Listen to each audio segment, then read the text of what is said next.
If this series has made anything clear by this point, it's that it's normal for Transformers characters to appear in different ways across different stories. But one of the earliest characters to embody that disparity was without a doubt Shockwave. He always looks the same on the surface to an extent few characters can boast, but beneath that cold, emotionless exterior, he takes an interesting variety of subtly unique forms. The original Shockwave toy was licensed by Hasbro from the Korean company Toyco, who first released it under the name Astro Magnum. The toy's unearthly laser gun form was uniquely incongruous among the Earth vehicles and animals that the other Transformers turned into. But Marvel writer Bob Budiansky conceived an explanation in Shockwave's character profile, explaining that he did not come to Earth with the other Transformers, and instead retained the alien alternate mode he had on Cybertron. Budiansky characterized Shockwave as a mercilessly cold, unemotional being who served only pure logic. Logic which told him that he would make a better Decepticon leader than Megatron, a character beat that became the core of his depiction in the Marvel comic. The early issues of the Marvel series described how, after the Autobots and Decepticons crashed on prehistoric Earth and were knocked offline, Shockwave followed them to the planet. Upon arrival, however, he was met with resistance in the form of the Dinobots, 5 Autobots who had been reactivated to fight him off. In the ensuing battle, Shockwave was buried under a landslide and remained entombed there for 4 million years, until a probe sent out by the Autobots after their own awakening in 1984 inadvertently revived him. Seeing that Megatron had been defeated by the Autobots and their human allies, Shockwave struck quickly, incapacitating the battle-weary Autobots, defeating the weakened Megatron in combat, and seizing command of the Decepticons. Over the next 2 years of the comic, Shockwave remained a major, popular antagonist, starring in many stories in both the US and expanded UK versions of the comic, as he and Megatron vied for leadership, with command shifting back and forth between them from story to story. Over the course of those same 2 years, Shockwave was a semi-regular presence in the animated series, but the Shockwave of the cartoon was a very different animal. It wasn't hugely uncommon for depictions of characters to differ somewhat between comic and cartoon, since the animation writers would sometimes use Budiansky's bios as simple springboards, spinning the characters off in different directions. But Shockwave was a special case, because the bio for him featured in the animated series production bible was completely different from Budiansky's. Was it an early draft, later replaced, only for the cartoon staff to not get the update? Was it a conscious deviation created by an entirely different writer? We don't know, but we do know that it described a Shockwave who, rather than seek to usurp Megatron's role as leader, was his loyal follower, with no emotions or ambitions of his own beyond protecting Cybertron, as Megatron had ordered. Such was Shockwave's role throughout the cartoon, maintaining the Decepticons' control over their homeworld while the war raged on Earth, helping to establish and operate the space bridge that linked the two worlds, showing up only in intermittent guest appearances. Voice actor Corey Burton considers Shockwave his favourite of the roles he played on the series, and based his voice on that of British actor David Warner, who had played a similarly cold and merciless computer being in the 1982 film Tron. Shockwave's toy was discontinued in 1986, and as such, a death scene was written for him in The Transformers the movie, in which he was slain by Unicron as he attacked Cybertron. The scene didn't make it into the film, but Shockwave ceased appearing in the cartoon all the same, where by contrast, it would take over another year before the Marvel comic would finally phase the popular character out of its story, when he was sent plummeting into Earth's atmosphere after a space battle with the titanic Autobot Fortress Maximus, seeming to burn up as he fell. But though he was down, Shockwave was not out. He continued to appear in UK stories, and would return for the US comic's final year, waging Decepticon's civil war against new leader Scorponok, just in time for his new Action Master toy to hit shelves. The end of the Marvel comic marked the last appearance of Shockwave for some time. He wouldn't star in any new Transformers series until the early 2000s, and when he finally did return, the huge disparity between his classic cartoon and comic portrayals posed a challenge for new storytellers. Unlike other legacy characters, there wasn't a singular vision on which to base new incarnations of Shockwave. There's no doubt his large-scale popularity with the fandom was the product of his Marvel portrayal, but the cartoon was too important to ignore, and so began the practice of creators picking and choosing between the two, sometimes combining elements of both to create new and unique turns on Shockwave for every new series he appeared in. Comic books tend to be where this practice is most obvious, the two classic portrayals being roughly evenly combined to depict Shockwave as a Decepticon whose primary objective is the protection and preservation of Cybertron, as in the cartoon, but at the expense of everything else, including factional loyalties, which sees him pursuing his own sinister agenda in the name of the planet's well-being, often putting him in opposition to Megatron, as in the Marvel comic.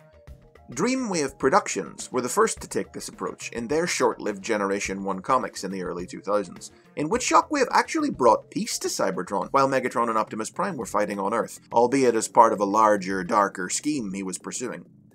Dreamwave also added a scientific bent to Shockwave's character. His desire to see Cybertron preserved extended into experimentation on its populace, tinkering with their genetics, and yielding the creation of triple changers, clones, and more.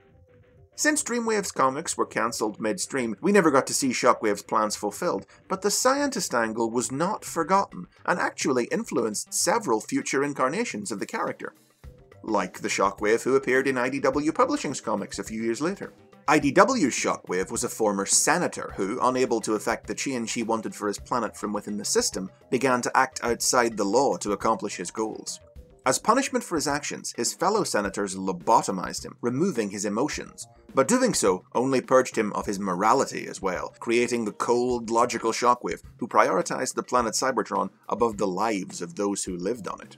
In pursuit of a new fuel to sustain the planet, he experimented on other Cybertronians, creating a collection of super-powerful ores. Just as in the Marvel comics, he was entombed for millennia on Earth following a battle there with the Dinobots. But when he awoke in the present day, he used his ores in a complex scheme to collapse all of time and space into a power source for Cybertron. Before his plan could be completed, however, Optimus Prime succeeded in reawakening Shockwave's lost emotions, and when he saw the monster he had become, Shockwave allowed Prime to kill him.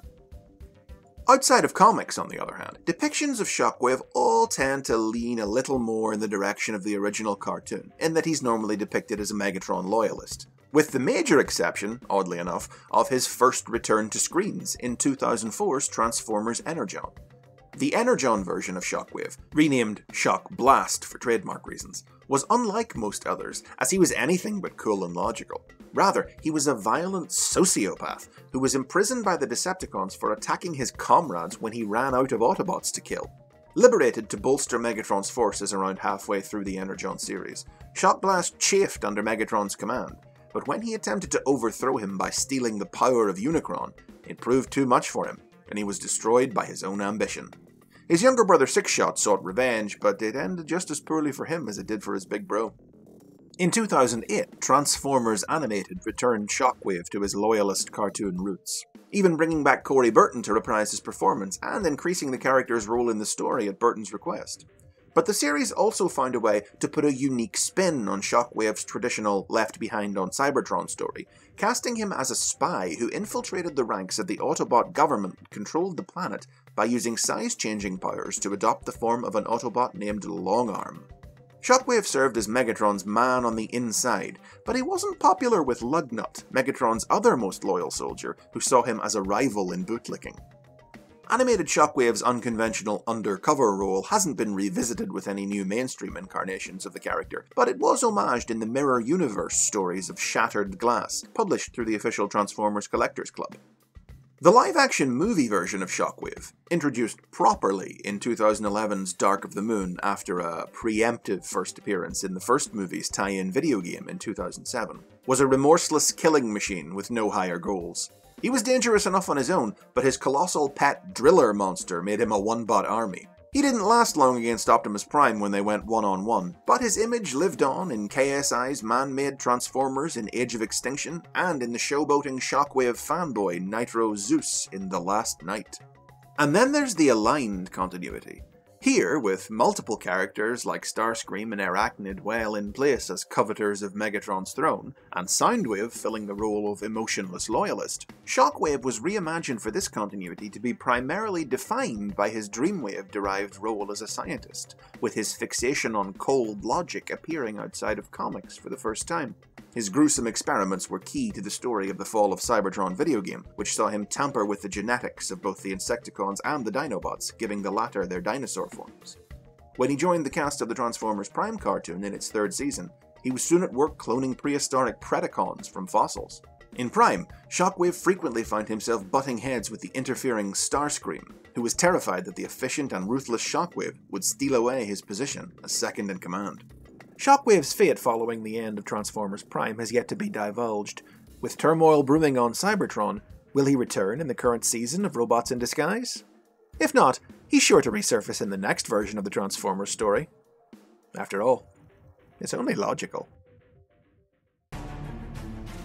And those are the basics on Shockwave. How do you like yours? Cold logician? Loyal guardian of Cybertron? Mad scientist? Have your say in the comments down below, and click the link in the video to support the basics on Patreon.